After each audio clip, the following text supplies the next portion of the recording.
Remember these scenes from last year and that Arab Spring where you predicted good things were happening in the Arab world? The dawn of democracy is coming? But how long are we supposed to wait for that dawn? And how many sleepless nights do we have to go through to get to it? Ironically, it was your administration that threw Egyptian President Mubarak under the bus, in spite of the fact that all had been stable and secular during his 3 decades of his rule.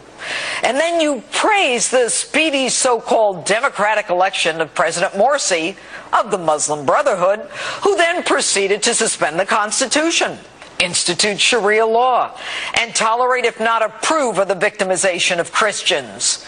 And then, when the Egyptian people had had enough, you still support the other guy right to the very end.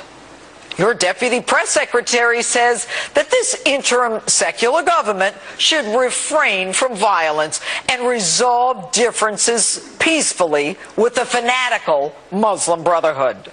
This after your crack Secretary of State had just praised that interim government for restoring democracy. Hell, why make friends when you can make enemies by simply being your wishy-washy self?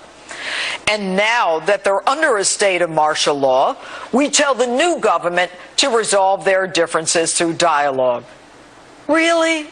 How would you like it if when the city of Boston was on lockdown and under a state of martial law, the Egyptians called on us to resolve our differences with the Boston bombers peaceably? How can one possibly resolve differences with Islamist fanatics who burn Christian churches, about 50 they say so far, topple police vehicles and use women and children as human shields, and have as their mantra, with life, with blood, we sacrifice for Islam? Mr. President, now it looks like you're supporting fanatical Muslims. And to top it all off, you call on the new Egyptian government to release Morsi, who's now in jail, accused of murder. While you're at it, why not ask them to release Mubarak, who's residing in the same jail, and maybe they can have a go at it again?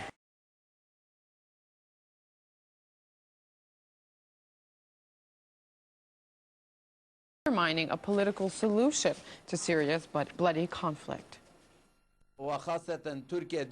Some international powers, especially Turkey, are taking a stand against the Kurds and support attacks from Al-Qaeda-linked al-Nusra and the Islamic State of Iraq and the Levant. It also launched artillery attacks against the Kurds to give these groups the upper hand. And this comes at a time when we should be moving towards peace negotiations, where a solution to the Syrian crisis should be discussed, as well as the Kurdish issue. Rebels have links to foreign states who have their own agendas in Syria. They want chaos in the area to show that Syria is far from stability.